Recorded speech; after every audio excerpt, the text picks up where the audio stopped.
कहानी का इस्तेमाल कई दर्शनों ने अपने अपने तरीके से किया हुआ है। इस कहानी पर आने से पहले थोड़ा सा रेफरेंस हम ध्यान रखें कि जैन धर्म दुनिया के सबसे कम जनसंख्या वाले समुदायों वाला धर्म है। आपको आश्चर्य होगा कि हमारे देश की आबादी लगभग 140-50 करोड़ के बीच में है और जैन समुदाय की कुल आबादी अभी शायद 47 लाख के आसपास है। 44 लाख के आसपास 2011 में थी। 5% के आसपास वो एक डेकेड में बढ़ते हैं, जो कि सबसे कम दर है। भारत के सारे धर्मों की एक दशक में जो वृद्धि होती है, जैसे मुस्लिम समाज की पिछली बार 24% के आसपास थी, हिंदू समाज की 17% के आसपास थी, ईसाइयों की 15% के आसपास थी, सिखों की 8, बौद्धों की 6। सबसे कम एक दशक में जनसंख्या वृद्धि जिस समाज की होती है वो जैन है, 5% के आसपास होती है। तो मैं अनुमान करूं 2011 से 2024 के 13 साल मान भी लूं तो भी उनकी आबादी 47 लाख के ऊपर तो नहीं हुई होगी। और दुनिया भर की आबादी है, केवल भारत की नहीं, पूरी दुनिया की आबादी है। इतनी सी आबादी वाला धर्म, और वो भारत के सबसे अमीर लोग हैं। पढ़ाई लिखाई में वो भारत के सारे धर्मों की तुलना में आगे हैं। 95% के आसपास लिटरेसी 2011 में थी। 24 के बाद तो पता नहीं क्या हाल होगा, जब सेंसस होगा हमारा अगला, तब देखेंगे। तो एक बहुत ही यूनिक सा केस है। दुनिया के कुछ धर्म जो बहुत यूनिक केस स्टडीज हैं, उसमें एक यहूदी धर्म है, एक जैन धर्म है, जो संख्या में कम है, पर उन्होंने किसी न किसी क्षेत्र में बहुत सारे झंडे गाड़े हैं।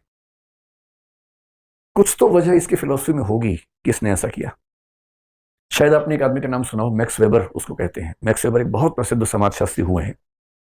उन्होंने कई किताबें लिखी, जिसमें से एक किताब बड़ी प्रसिद्ध है, उसका नाम है the Protestant ethics and the rise of and the spirit of capitalism.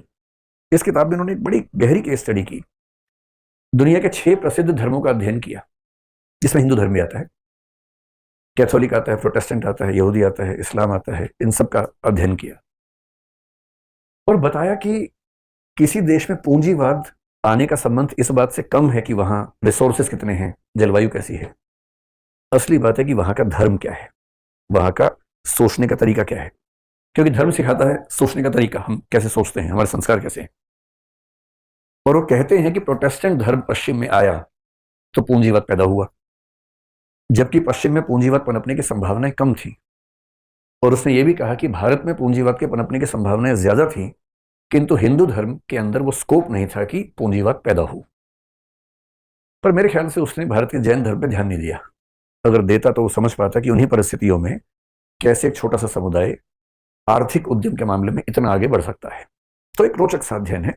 और मैं जो भूमिका बांधना चाह रहा हूं वो ये है, जब भी किसी समुदाय का अतीत, वर्तमान, भविष्य समझना हो, उसकी नियति समझनी हो, वो कहां पहुंचा, कैसे पहुंचा समझना हो, उसकी फिलॉसफी को ध्यान से पढ़ लीजिए। और वो फिलॉसफी क्या होता है? सॉफ्टवेयर होता है हमारा। हार्डवेयर तो हमारी बॉडी है, हमारा सॉफ्टवेयर क्या है? जो हमारा सोचने का तरीका है। और धर्म आमतौर पर एक समुदाय के सोचने का तरीका बन जाता है। जैन ऐसा कैसे सोचते थे कि वो दुनिया के इस मुकाम पर पहुंचे, ये आज की पूरी बातचीत का सार निकलना चाहिए। उन्होंने ये कहानी क्यों इस्तेमाल की? ये कहानी कईयों ने इस्तेमाल की, जैन लोगों ने विशेष तरीके से इस्तेमाल की। वो कहते हैं कि जब भी आपको दुनिया को समझना हो, संसार को, अंतिम सत्य को समझना हो, बस इस चित्र को देख लीजिए। और ये चित्र